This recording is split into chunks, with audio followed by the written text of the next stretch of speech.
보실 성경 말씀은 요한계시록 22장 20절 21절을 보시겠습니다.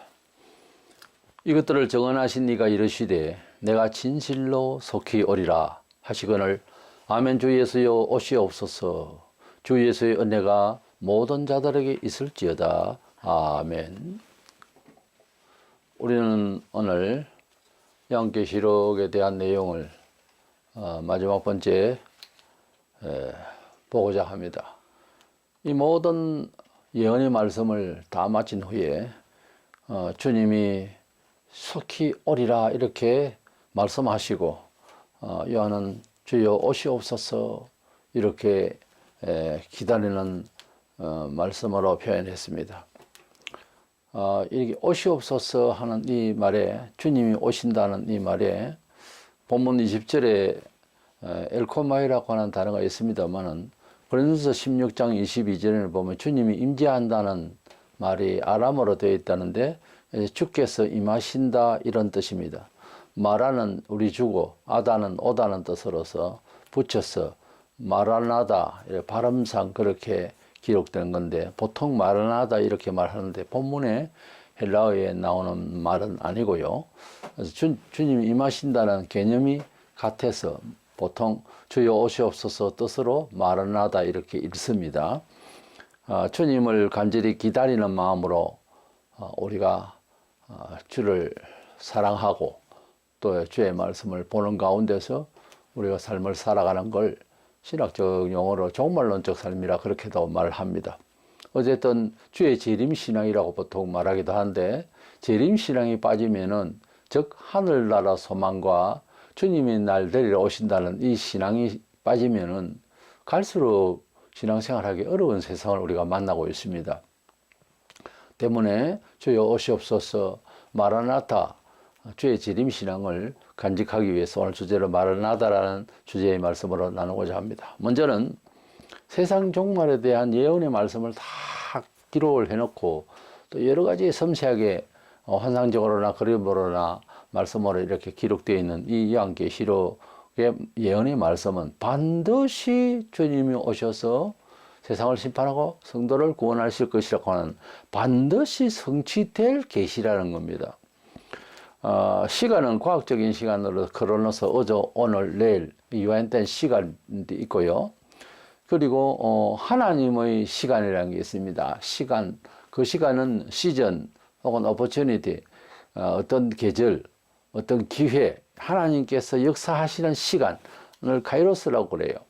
하나님께서 우리에게 찾아오신 역사적인 내용은 예수 그리스도를 통하여 우리 이방인에게는 복음이 전파될 때 하나님의 존재와 우리와 함께 하심을 우리가 알 수 있도록 하셨습니다. 하나님을 제대로 만나면 어느 시대나 할 것 없이 곧 주님이 오실 것처럼 의식화되는 시간 개념이 생겨요. 원래.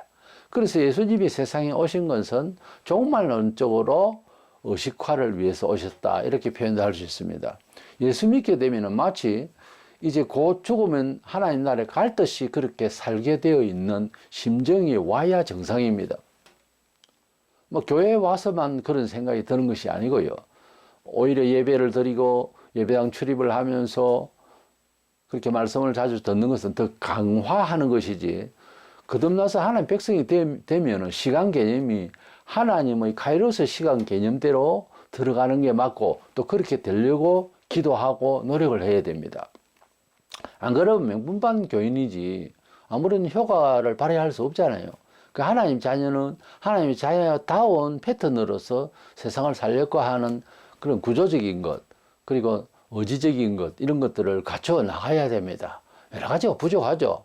우리 몸은 원래 그 하나님의 카이로스의 시간대 의식화를 잘 못하거든요. 체질상 세속적인 거예요. 그래서 우리 마음속에 주님이 오시옵소서 하는 간절한 정말 바른 재림신앙이 있으면은 그 시간대가 2000년 전이나 지금이나 똑같이 금방 오실 것 같은 마음으로 주를 기다리는 마음이 되는 겁니다. 20절에 속히 오리라 하신 말씀은 우리 크로노스의 이 일반적인 과학적 시간에 어제 오늘 내일 이런 시간 같으면 2000년 전에 속히 온다 하면 벌써 와야 해야 되지 않나 이런 생각을 하잖아요. 단어가 그게 아니에요. 하나님의 때락받는 시간 개념으로 들어가면은 바로 지금 오신다 하는 개념이 서기 때문에 속히 오리라 이 말씀은 이제 다르게 말하자면 반드시 너에게 온다 하는 그런 뜻입니다. 우리가 큰 상을 받거나 아니면 반대로 큰 벌을 받는 날을 기다리는 마음이 금방 와닿은 것 같잖아요. 그죠? 이제 촌에서 졸업여행이라고 서울에 이렇게 올라오고 청와대를 올라오는 경우가 들어 있었을 겁니다. 저희 때도 그랬는데 거의 보름 전부터 서울은 어떻게 생기는지도 모르면서 그냥 소개를 듣고 서울이 벌써 어째 우리 마음에 와버렸어요. 그와 같은 거죠. 그것이 지극히 환상적인 것에 지극히 정상적인 신앙심입니다. 본년 6절에 보면 하나님이 그 종들에게 반드시 속히 되어질 일을 보이시리고 그의 천사를 보내셨다. 그렇게 말씀을 하셨어요. 반드시 속히 될 일을 이렇게도 표현하고 있고 본문 20절에 이르시되 진실로 속히 오리라. 그러니까 확실히 오실 것이다 하는 뜻에서 속히 온다 하는 시간 개념을 그렇게 형용하고 있는 겁니다. 계시록 1장 1절에는 반드시 속히 일어날 일들이다. 그렇게 계시에 대한 말씀을 먼저 설명해 주고 있습니다. 우리가 심판받기에 너무 충분하고 넘쳐나는 죄악의 이 지구촌이 어째서 하나님께서 벌하시러 이렇게 종말을 완전히 빨리 가져오지 않는가? 이것은 죄의 재림이 늦은 것이 아니고 긍휼하심 때문에 그렇게 지켜주고 계시는 거죠. 그러나 우리는 시간 개념이라 반드시 재림은 하실 것이다. 반드시 이루어질 것이다 하는 이 생각은 불신자들은 그래서 비아냥거리지만 반드시 심판이 있다는 개념을 우리 마음속에 그렇게 깨닫고 그런 시간 의식이 있고 동시에 그렇게 성경대로 읽고 우리 마음속에 확실하게 믿고 의지하고 있어야 되는 겁니다. 왜냐하면 성경에 이렇게 반드시 속히 되어진다고 그렇게 누차 말씀을 하셨는데 감각 없이 살면 되겠습니까? 베드로서 3장 3절에서 5절에 참고로 보겠습니다. 먼저 이것을 알지니 말세에 조롱하는 자들이 와서 자기의 정욕을 따라 행하며 조롱하며 이르되 주께서 강림하신다는 약속이 어디 있느냐? 조상들이 잔 후로부터 만물이 처음 창조될 때와 같이 그냥 있다 하니 이는 하늘이 예적부터 있는 것과 땅이 물에서 나와 물로 성립된 것도 하나님의 말씀으로 된 것을 그들이 일부러 잊으려 함이로다. 일부러 잊으려 함이로다. 불신자들도 비록 하나님에 대해서 오해를 하고 이산 저산 산신령을 생각하듯이 여러 가지 물질을 우상으로 섬기듯이 또는 사람을 하나님처럼 생각하듯이 잃어버린 하나님에 대한 조상적부터 너무 우상 숭배만 하고 무지하게 살다 보니까 하나님 가는 것도 우리 성도가 알고 있는 만물을 지으신 창조주 하나님, 인격적인 신이 아니고 다른 신을 하나님으로 오해를 합니다. 그러면서 동시에 로마서 1장에 이 모든 만물에 신성을 주셨기 때문에 그걸 억지로 안 믿으려고 그랬지. 불신자라도 하나님이 계실까 하고 조금만 관심을 가지고 만물을 이해한다면 나사에 근무하는 사람들 그렇잖아요. 만물이 이 우주의 별들과 모든 운행하는 것들이 과학적으로 계산을 해볼 때 우연히 되어지면은 서로 부딪혀서 깨지거나 지구가 존재할 수가 없다고 그래요. 이제 이 우주가 너무 질서정연하게 돌아가니까 누군가의 손끝으로 계산에 의해서 이게 움직이지 않으면 안 된다고 그래요. 그래서 과학을 해서 제대로 하는 사람은 하나님 존재에 대해서 최소한 연구할 생각이 드는 거예요. 나사에 근무하는 사람들이 대개의 경우 다 그렇지 않으려 하거든요. 그렇기 때문에 어중간한 지식과 조상대대로 물려온 미신신앙과 지식을 가지고 하나님을 대하려고 하면은 안 된다 그 말이에요. 그래서 우리가 지금 금방 심판이 없고 그러니까 그거는 재림해 가지고 세상 없앤다는 거짓말이다. 땅은 영원할 것이다. 이렇게 일부러 잊으려고 한다. 그렇게 말하고 있는 거예요. 옛날부터 있었던 자연이 없어지나 이렇게 생각을 하거든요. 한 개인의 종말이라면 죽음이죠. 한 개인의 미래에 대한 극단적인 죽음이나 아니면 부패를 생각할 때 지금 하는 행동을 보면은 우리가 삼자 입장에서 보면은 위험하다 싶은 사람이 있잖아요. 위험하다 싶은 생활들이 보이잖아요. 그와 같이 위험한데 본인은 죄의 눈이 어두워서 지금 어떻게 큰 멸망을 받을지 모른다 이 말입니다. 일부러 잊으려 한다는 말이 그런 개념이에요. 그러니까 예수 믿으면서도 하나님의 심판을 우습게 한다든지 이러면 성도는 징계까지는 받거든요. 그것도 이제 일부러 잊으려 하면 안 되는 거예요. 베드로 사도께서 일부러 잊으려 한다 하는 이 사람을 꾸짖고 있잖아요. 그 때문에 예수님께서 오시는 것은 금방 안 오셔서 심판이 없을란가 싶어도 안 그래요. 행한 대로 갚아주실 하나님이시거든요. 반드시 말씀하신 대로 될 것입니다. 이사야 14장 24절에 만군의 여호와께서 맹세하여 이르시되 내가 생각한 것이 반드시 되며 내가 경영한 것을 반드시 이루리라. 우리가 진리라고 할 때 그 진리 사회적 용어로는 트루스로 정직함으로 이렇게 번역할 수도 있는데요. 진리라고 하는 사전적 의미는 예외가 없다 하는 겁니다. 정확하게 그리고 완전하게 그리고 예외 없이 군더더기 없는 이야기입니다. 하나님의 말씀은 진리라고 그랬거든요. 진리의 하나님, 내가 진리다 예수님, 성령은 진리의 성령, 다 말씀이 진리라고 되어 있어요. 삼위일체 하나님은. 진리는 뭡니까? 절대적 가치예요. 예외가 없는 겁니다. 우리 사람은 살아가면서 예외가 있다 하는 개념으로 무엇이든지 여유를 조금 가지려고 하는 것 맞거든요. 우리 사람은 그래서 겸손해야 되는 거예요. 근데 하나님의 말씀은 예외가 있을 것이다 이렇게 생각하고 믿으면 안 된다는 거지. 하나님의 말씀은 절대적이에요. 절대적이에요. 하나님의 말씀을 공의의 입장에서는 심판의 척도라고요. 사랑의 입장에서는 무한대의 용서와 은혜이거든요. 그러니까 하나님의 말씀을 볼 때는 절대적이라는 거예요. 사랑이면 사랑으로 절대적인 사랑의 요소가 하나님의 말씀에 있는 거예요.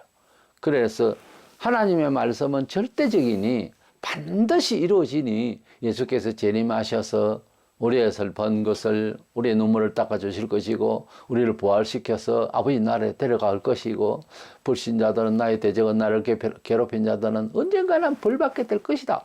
그러므로 내가 그를 심판할 것이 아니라 하나님께서 심판하시기를 바라고 그렇게 인내하고 기다리는 것이 우리 인격에 잘 생성이 되어야 될 줄로 믿습니다. 이래서 하나님의 말씀은 본래부터 무엇이든지 정확하고 확실하고 예외가 없듯이 재림하실 이것은 2000년이 됐는데 아직 예수께서 재림하시지 않았잖아요. 그러니까 안 오시는갑다. 생각을 달래야 되나 이런 오해를 일부러 잊으려 하는 생각은 죄가 많아서 그래요. 마음에 때가 먹고 죄가 많으면 사람 바뀐다니까요. 제가 사는 어느 곳에서 이제 봉고차를 하나 가지고서 전기 수리도 하는 아저씨가 있었는데 아주 오래 3, 40km를 뛰었어요. 그리고 그 차 색이 좀 흰색이기도 하고 잿빛도 나기도 하고 좀 어룽져 있는 거예요. 그래서 차 색깔이 좀 특이합니다. 제가 그러니까 이 차는 뭐 상해가지고 페인트를 한 2, 3년마다 하면서 칠해가지고 자기가 일반 페인트 이것도 일반 페인트를 칠해가지고 차가 조금 무겁지. 그렇게 우스개를 하면서 차 색깔은 원래 흰색인데 흰색 칠했다가 채색 칠했다가 검정 칠해봤다가 해마다 다르다는 거예요. 그러면 이 차가 본래 하얀 색인데 지금 검은색으로 가고 있는 것이 본래 색인가 오해하거든요. 우리 사람이 신앙생활이 뒤틀리가 잘못되면 사회 의식 구조도 그렇죠. 이게 누적되면은 본래 모습을 잃어버려요. 본래 모습을 잊어버리고 지금 현재 모습이 자기 모습인가 생각하기가 쉬워요. 그래서 공산주의자들이 하는 얘기가 그거잖아요. 계속 거짓말을 계속 반복하면 그게 진짜가 된다는 거지.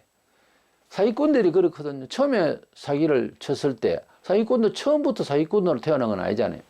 처음에 사기를 쳐봤단 말이에요. 가슴이 처음에는 아프고 가슴이 좀 뛰겠죠. 남의 그 도둑질하면. 한 번 더 계속 가면 둔해진다고. 그 다음에는 이거는 뭐 평범한 일이다. 자기 혼자 해석을 그렇게 합니다. 그리고 더 강하게 해야 자기 양심이 뛸 수 있기 때문에 더 강하게 죄를 지을 수 있는 가능성이 있어요. 죄가 죄를 부른다고요. 그러니까 이 변화는 변질이죠. 이 변질은 정말 영혼을 무섭게 변화시켜서 구원받는 일에 아주 둔하게 만들어버려요. 죄라고 하는 것은. 그래서 일부러 잊으려 한다는 이것도 무서운 의지죠. 그래서 일부러 잊으려 한다 이 표현에서는 어쩌면 가상적으로라도 재림하실 것이다, 심판은 안 있겠나 이런 생각은 하는 사람이란 말이죠. 그런데도 계속 그것을 무마시키려고 하는 것은 자기를 컨트롤하는 데에 죄가 무서우니까 자꾸만 억눌려서 편안하게 남들도 다 그러니까 하고 묻혀 살려고 하는 정신구조이기 때문에 아주 위험한 거예요. 그러니까 대중 속에서는 진리가 없단 말이에요. 그 말이에요. 어느 사회든 대중 속에서는 참다운 것이 잘 안 나와요. 그래서 좀 더 죄스러운 곳에서는 빠져나와야 되는 게 원칙이고 돌아서야 되는 겁니다. 하는 짓을 하지 않도록 최선을 다해서 안 되면 밧줄로 묶더라도 손을 묶어는 어떤지 그래서 죄와 싸우는 것이 대단히 중요합니다. 그래야 하면 결론적으로 하나님의 말씀이 지금 여기에서 바로 이루어질 수 있다는 그런 개념이 들어가죠.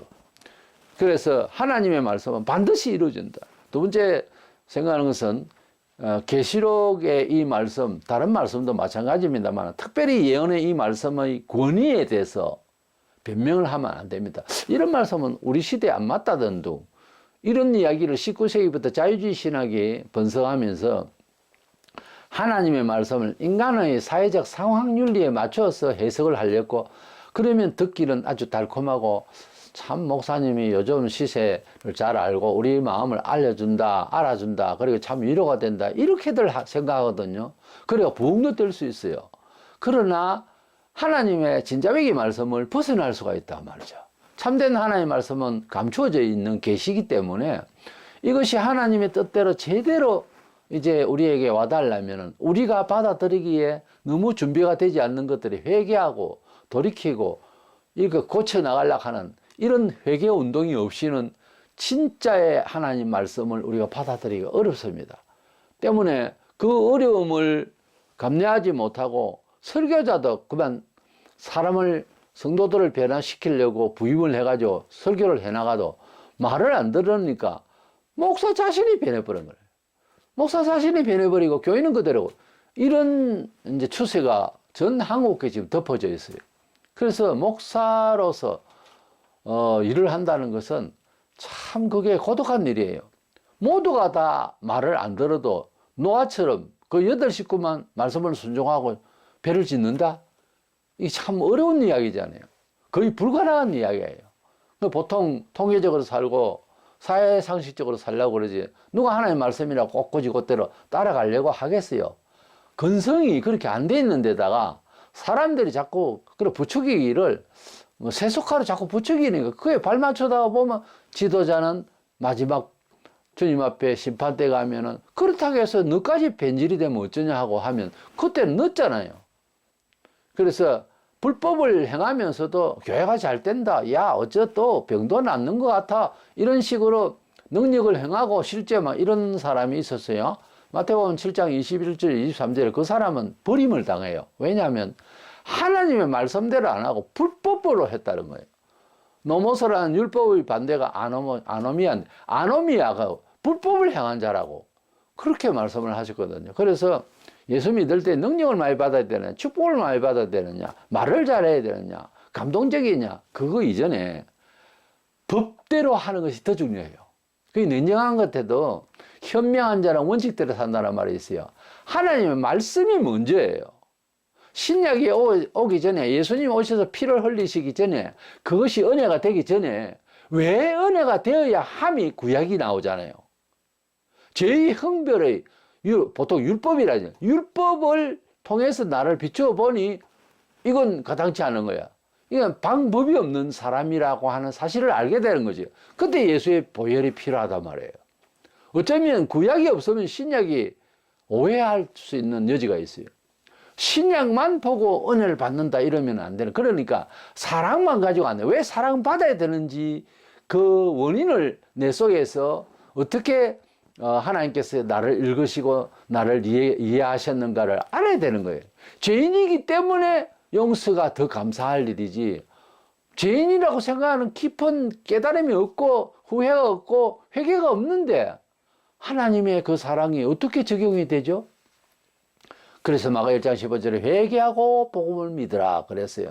구약에 제물을 드리고 죄를 회개하는 마음으로 제물을 드릴 때에 제사장이 그 사람이 제물을 가져왔을 때 가져온 사람이 죄를 깨닫거든 받아서 제물을 드리도록 하라. 그렇게 돼 있어요. 그냥 아무렇게나 제물을 바치는. 그러다가 하나님의 꾸지람을 많이 받았죠. 이스라엘 백성들이. 가져오지 마라. 내가 뭐 번제 드릴 제물이 뭐 고기가 먹고 싶어서 부르는 것도 아니겠고, 그렇게 구역에 나오잖아요.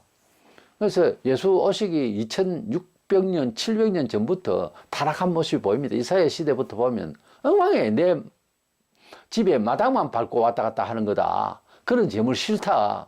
내가 너무 괴롭다. 그렇게 말씀하셨어요. 그러니까 구약에도 제의적인 이런 방법으로 하나님을 만나고 회개하는 표현을 하지만은 그때도 양심이 제물을 드리는 제주가 중요하지 제물이 중요한 게 아니었어요. 그래서 예수님을 믿는 것도 왜 믿어야 되는지, 예수님이 왜 돌아가셔야 되는지 그 깊은 사연을 나와 하나님 사이에서 내가 나를 읽어야 되는 거예요. 그것이 구약의 율법이거든요. 율법에는 죄를 지면 희생을 가합니다. 사람보다 이제 사람을 살려야 되니까 사람을 위해서 그 죄값을 짐승을 잡아서 피를 바쳤죠. 그렇게 계속 해오다가 그것도 내가 죽는 마음으로 제물을 드리는 바른 정신이 안 되니까 결국은 예수님께서 오셨어요. 천하 만물보다 귀한 건 사람인데 그것도 죄인보고 한 소리인데, 성자 예수님은 하나님이세요. 성자 하나님이 우리를 위해서 몸을 입으시고 오셔서 피를 흘려 돌아가신 것은 속죄 제물이 되셨다 하는 뜻에서 오셨어요. 야뭐 1장 29절에 세상 죄를 지고 가는 하나님 어린 양을 보라 그랬습니다. 예수님은 제물된 양처럼 그렇게 돌아가셨어요. 왜? 우리가 죄인이니까. 그러면 믿으려면 내가 죄인임을 철저히 알아야 될 것 아니에요.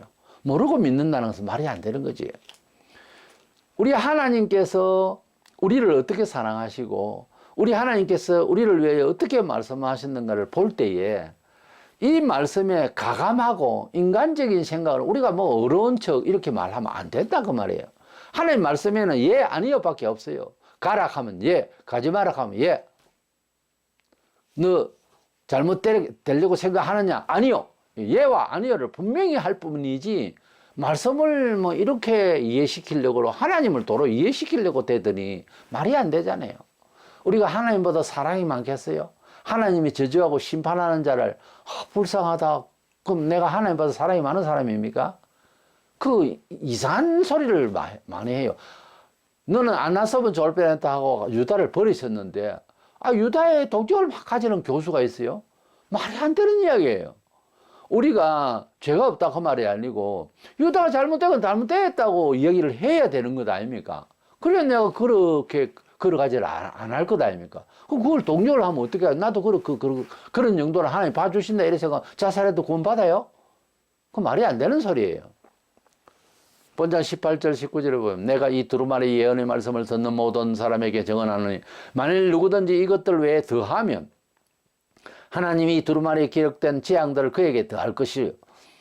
만일 누구든지 이 두루마리 예언의 말씀에서 제하여 버리면 하나님이 이 두루마리에 기록된 생명나무와 및 거룩한 성에 참여함을 제하여 버리시리라.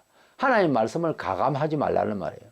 하나님 말씀에 없는 말을 자꾸 집어넣어서 읽거나 이해시키면 성경에 하나님께서 징벌하신 내용 외에 다른 걸 가지고 또 징벌할 것이고 그 말이에요. 벌을 더할 것이고 이 하나님 말씀에서 자꾸 빼내고 캐토릭에서는 마리아 상을 나놓고 절을 하고 거기에서 찬양하고 한락하니까 우상 숭배를 하지 말라는 계명을 빼버렸어요. 그러니까 땡결려 다 올라가면은 9가지밖에 안 되잖아요. 그래서 10계명이 있는 것을 둘러 나누었어요. 그래서 10가지를 만든 이 가감한 거거든요. 이거 빼내는 것은 하나님의 형벌을 감이에요. 하나님 말씀을 빼내버리면 어떻게 해요? 국가에서 큰 위기가 있을 때 혹은 대통령령으로 담화문을 이제 과거에는 인터넷을 통해서도 그렇고 다 어려우니까 그런 게 없었으니까 큰 벽보를 붙였어요. 동네 게시판에 중앙에다가 담화문 이래가지고 거기에 이제 담화문 그때 당 4년도 그때 보면 제5항에 미신을 다 봐라 이런 내용이 있었어요. 그래서 동네가 미신을 숨기고 하는 일 때문에 제가 다투고 이랬는데 그 조항에 의해서 그러면 미신을 다 봐라 이렇게 담화문에 되어 있으면 이장이 보고 이거 우리 동네는 그래 미신이 믿고 있는데 이거는 안 돼. 그래가지고 줄로 쳐서 이제 지워버리고 미신은 괜찮다 이렇게 말할 겁니까? 대통령의 담화문을 바꾸냐고요. 근데 천지를 주신 하나님의 가장 요렇게 사는 것이 인간에게 좋다라고 주신 담화문 같은 하나님의 말씀을 빼고 넣고 이렇게 어떻게 할 생각을 하냐고. 한나라의 1개국 대통령의 글도 이장도 손을 못 대는데 일반 사람이 가가지고 지어서 다른 말에서 기어 넣는다? 그게 말이 되는 겁니까? 근데 그 짓을 하고 있는 거예요. 20세기 지금 신학이 그렇게 하고 있다고요. 21세기는 아예 정착이 돼 있어요, 지금. 그런 가운데서 수많은 신자들이 알지도 못하고 따라가는 거예요. 말재간이 있고, 만담도 잘하고, 목사가 참 재밌다. 지금 그걸 은혜라고 생각하세요? 하나님의 말씀을 받을 때는 병원에서 막 이낙낙하면서 MRI를 찍습니까? 아주 조신하잖아요. 내 병이 크지 않기를 원하는 마음으로 다 가서 그러면 MRI를 찍으면 자세히 나옵니다. 아, 병이 있습니다. 이러면은 엄중한 말이죠. 살 말을 해도 그 말은 내게 큰 충격으로 와닿죠. 그러면 어떻게 하면 됩니까? 그 의사하고 의논을 이건 조기 발견을 해서 치료하면 낫습니다. 하면 희망을 걸고 들이대잖아요. 집도하도록 하잖아요. 마찬가지로 하나님의 말씀을 딱 받을 때에 그대로 받아야 됩니다. 아, 그렇군요. 제가 잘못됐군요. 그러면 이제 하나님 앞에 통회하고 바로 살겠노라고 하나님 앞에 다짐하고 회개하고 그래 하나님을 간절히 사모해야 될 것 아닙니까? 똑같은 이야기거든요. 하나님 말씀을 더하거나 빼거나 하면은 없는 벌도 더 벌하실 것이고 그리고 거룩한 성에 참여함을 제하여 버린다. 하나님 말씀을 뺀다는 것은 넌 하나님 나라에 갈 수가 없어 이 말입니다. 아니 대통령이 담화문 한 줄을 빼버리고 다른 거를 올렸다고 치면 가만히 놔두겠어요?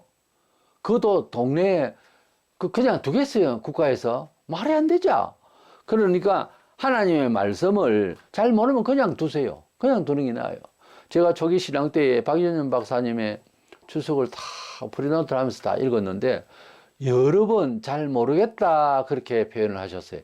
주석가라는 사람의 입장이었는데 그런데 자기가 잘 모르겠거든 잘 모른다고 하는 것이 그 지식인이라도 그게 교수로서의 양심이라고 나는 봐요. 잘 모르겠다는 말은 내가 2번인가 3번을 봤어요. 신구의 전체에서. 이해가 안 가는 것은 이해가 안 된다 해요. 지금 어떻게 이해하는 척 이 얘기를 영적으로 해석한다는 동 책임 문제를 그런 소리를 할 겁니까? 목사가 하는 말도 그렇고 이해할 수 없는 말을 해서는 안 되지. 이해를 먼저 하고 이해를 시키는 마음으로 전도를 하고 설교를 하는 게 맞죠. 19세기부터 인본적인 성경 해석으로서 여러 사람들 안 그래도 인본적인 것이 강한 사람을 앉혀놓고 성경을 그런 식으로 오작동을 시켜서 곡해를 시키면 사람들이 어떻게 되겠습니까? 이제는 안 믿는 것도 아니고 믿는 것도 아니고 이상한 사람들이 되어버렸어요. 그러다가 보니까 처음에는 인간적인 생각으로 말세론이나 구원론이나 이런 걸 들을 때에 참 재미나다 싶어 나중에 신앙이 타락됩니다. 원만하게 하나님과의 교제 관계가 안 되는 거예요. 문제는 들을 때는 좋았는데 인문적인 거, 도덕적인 거, 윤리적인 거 얼마나 사람에게 필요해요. 사람이 식당에서나 어디서나 참 우리가 교양 없이 굴면 얼마나 보기가 안 좋습니까? 사람 같지는 않다고요 보면. 특별히 대중 음식장에 이렇게 다니면서 특별히 기독교인 같으면은 박장대소라고 떠들고 좀 제발 그러지 마세요. 다 같이 조용조용히 밥 먹는데 떠들고 몇몇 모였다고 고함을 지르고 그건 사람으로 할 짓이 아니에요. 그렇게 매너 없이 살면 안 되죠. 근데 우리 인격적 거, 교양적인 거, 윤리적인 거, 도덕적인 거 너무 사회적 관계에서 너무 필요하고 또 그것을 기로해야 되는 거예요. 인격적으로. 교육을 받는 목적이 뭐예요? 참 사람답게 사는 거예요. 어느 때부터 기술적인 것만 자꾸 가르치니까 애들이 자라면서 인성이 모자라는 거예요. 삐뚤어지고 잘못되는 거죠. 그래서 상대방의 해를 받든 말든 내만 잘 되면 된다는 거예요. 이런 사회 구조가 되어 있는 거예요. 근데 인성적으로 또는 교양적으로 도덕적으로 잘 되면 사회적 관계는 괜찮은데 하나님과의 관계에는 문제가 발생합니다. 그걸 아셔야 돼요. 아무리 존중받는 인격체라도 하나님 앞에서까지 그게 다 옳은 거는 아니에요. 옳다 싶어도 다 옳은 건 아니에요. 예수 안 믿어도 본성이 참 인성이 잘 돼 있는 사람도 세상에 많습니다. 그런데 신자들이 자칫 오해할 수 있어요. 참 하나님 은혜를 이제 교회 나왔는데 참 은혜를 주셔서 이렇게 신앙이 좋다고 모르는 사람 그렇게 교회 나온 지 한 달도 안 됐어요. 어째서 하나님께서 그렇게 빨리 그 사람 그렇게 만들었을까요? 아니에요. 본성이에요. 지내보죠.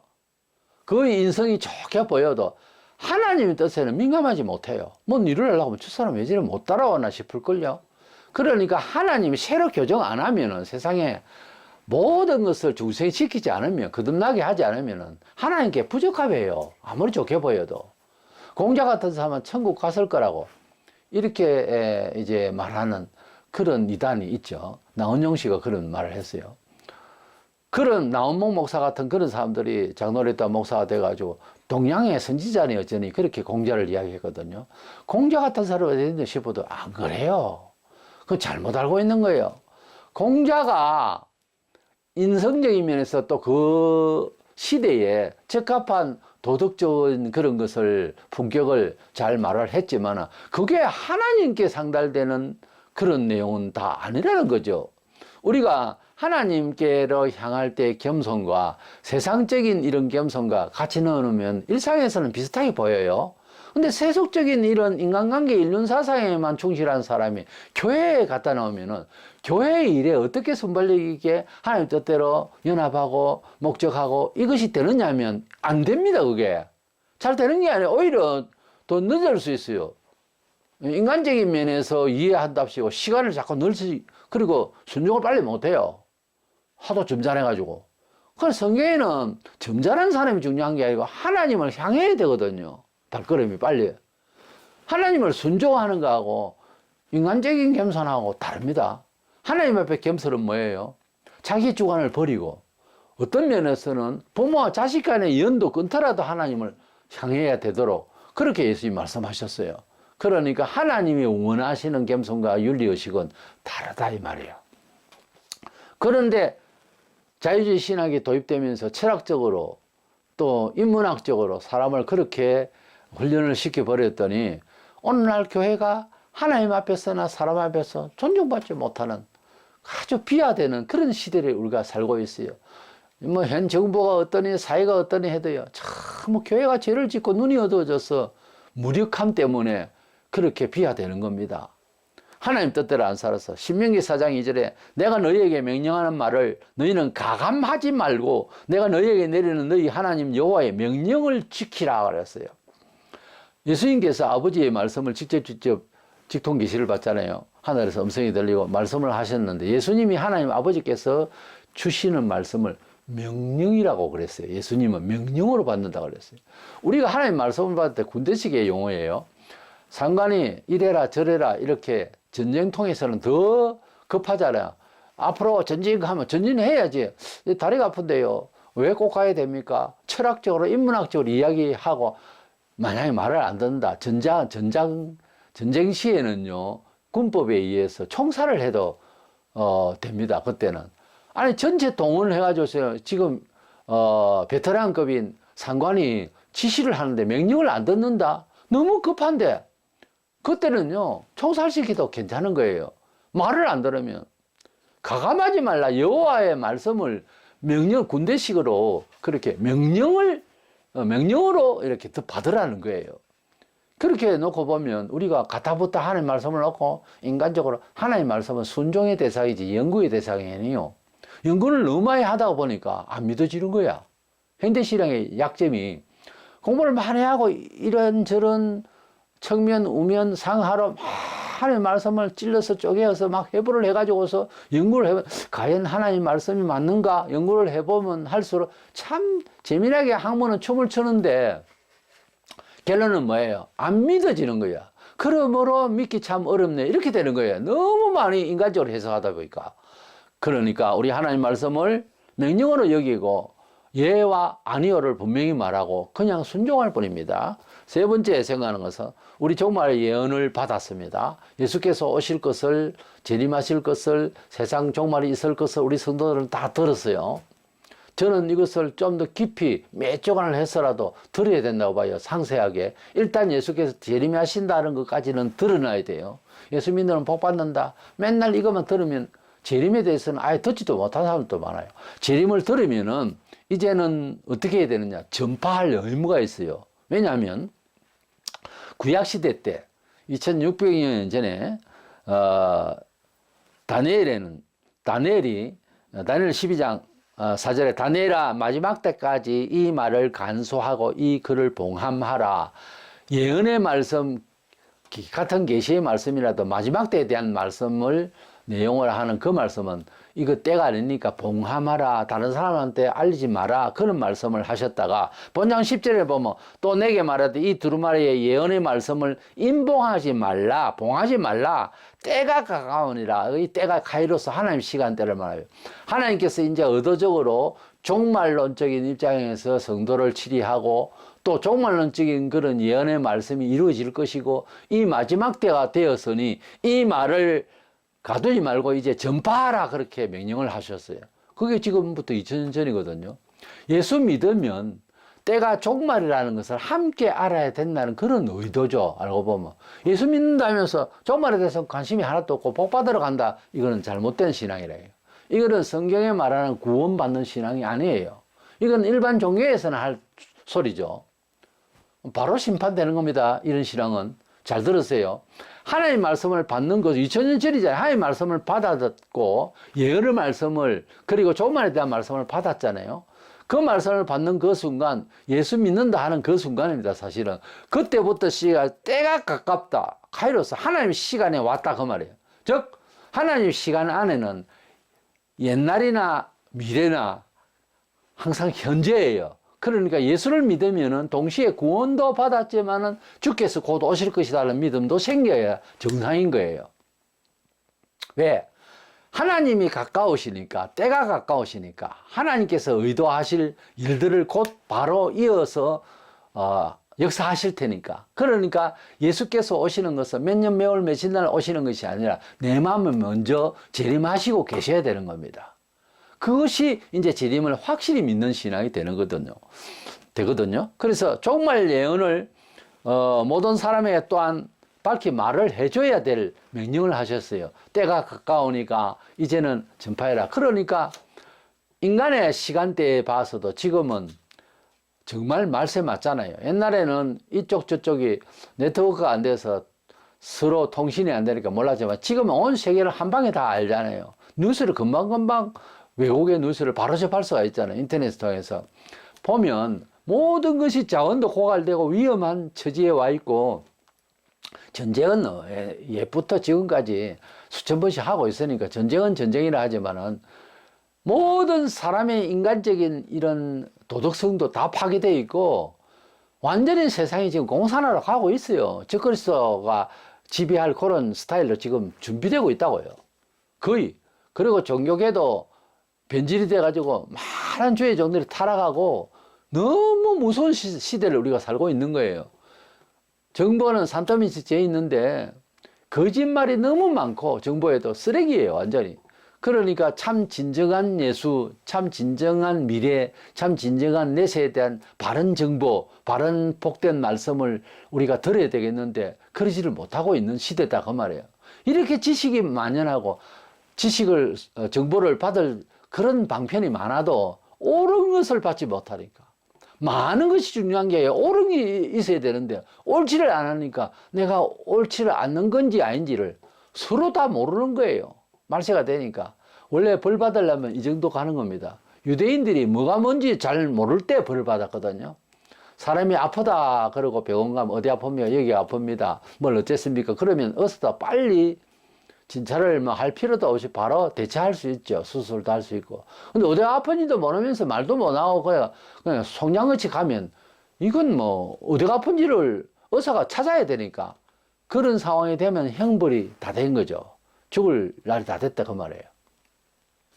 본장 11절에 불의를 행하는 자는 그대로 불의를 행하고 더러운 자는 그대로 더럽고 어려운 자는 그대로 의를 행하고 거룩한 자는 그대로 거룩하게 하라. 이 말은 뭔가 하면 말세가 되면은 개인적인 것부터 시작해서 교회가 신앙이 어떻다 하는 것을 그 그룹들이 표관하게 돼 있다 이겁니다. 앞으로 교단적인 색채도 표가 날 거예요. 어떤 목사가 어떻게 가르치느냐에 따라서 너무 자신 있게 죄도 막 드러내고 너무 자신 있게 의를 확실하게 말하고 환란이 오니까 겨와 그리고 알맹이가 표가 나듯이 체이질을 하면 그렇게 우리가 말세가 되면은 참다운 신앙인과 그렇지 않는 사람이 표관하게 됐어요. 갈리게 돼 있어요. 마지막 때가 되면 뚜렷하다고 되어 있거든요. 이렇게 불의를 행한 자는 그대로 불의를 행하고 어려운 자는 그대로 의를 드러낸다. 그런 날이 말세라는 거예요. 그러니까 구분이 될 겁니다. 아예 이제 조금만 더 가면은 저거는 신앙도 아니다. 이것이 참 신앙이다. 이것도 이제 편하게 할 것이니 참다운 신앙 쪽으로 눈을 돌이키고 전신을 다 돌려서 따라가는 우리가 되기를 원합니다. 신앙은 기독교 신앙은 예스와 노가 흑백이 분명해야 됩니다. 그 어중간한 중간에서 중도라는 정치적 용어로 쓰는데 중도는 그건 좌파예요. 중도가 어디 있어요? 중도는 정말 위험한 겁니다. 흰색도 아니고 검은색도 아니고 재색. 이것은 기회주의거든요. 이거는 정통이 아니거든요. 결국은. 이것은 범죄의 소지를 가득 갖고 있는 거거든요. 근데 신앙, 기독교 신앙은 이래도 괜찮고 저쪽 신앙인도 종교도 존경한다. 이딴 식으로 말을 할 수가 없는 부분이 있어요. 우리 기독교는 절대적입니다. 오직 한 길이에요. 그게 이제 사회적 부분은 약점일 수도 있고 강점일 수도 있는데 참된 진리는 예외가 없는 겁니다. 그러니까 I am the way. 내가 바로 정관사 덜을 붙여서 내가 그 길을 헛돌아서 예수밖에 길이 없다 하는 거예요.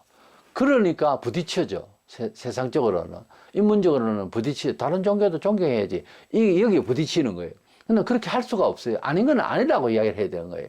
내 자신을 컨트롤할 때도 냉정하게 그렇게 생각을 해야 됩니다. 라오디게아 교회 요한계시록 3장 15절로 네가 네 행위를 안 하니 네가 차지도 아니하고 더웁지도 아니하도다. 네가 차든지 더웁든지 하기를 원하노라. 그게 찬 것 따위가 더운 것도 미지근한 건데 차가워라 그 말은 아니지만 뜨거워라 그 말이죠. 결국 차가우면 내가 완전 내식 거고 더우면 확실하게 구원할 거고 이것 따위가 저것 따위 뭐냐 이거지. 토하고 싶다는 거지. 그래서 신앙은 기독교 신앙은 예수와 너가 분명하면 세상적으로 인문적으로는 인격적 소통이랄까 이런 데는 좀 무례하게 보이고 교회 내부에서도 벌써 그래 됩니다. 미움을 받으나 그렇게 분명하면 할수록 본인은 굉장히 영혼이 맹쾌해지고 편안해요. 오히려. 그래서 우리의 신앙은 마지막 때가 되면 정치적으로 많이 힘을 잃을 겁니다. 지금도 좀 그렇잖아요. 정치적 힘을 잃는 것이 사도시대에 로마 황제가 굉장히 핍박을 했어요.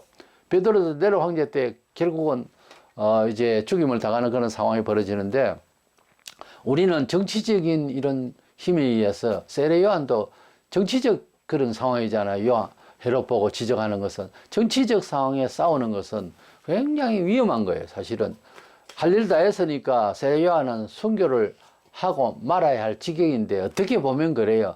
빨리 죽으려고 하면 정치인 찌르면 제일 빨리 죽지 뭐. 왜냐하면 정치적인 제도적인 입장에서 법적 조항을 가지고 만든 조항을 가지고서 핍박할 때는 성도가 감당을 못합니다. 일제 때도 그랬잖아요. 정치적 힘에 의해서는 꼼짝을 못해요. 부자나 안 그러면 세속적인 가치를 가지고는 그거는 절제를 하면 되는데 이거는 절제를 해도 안 되는 일이잖아요.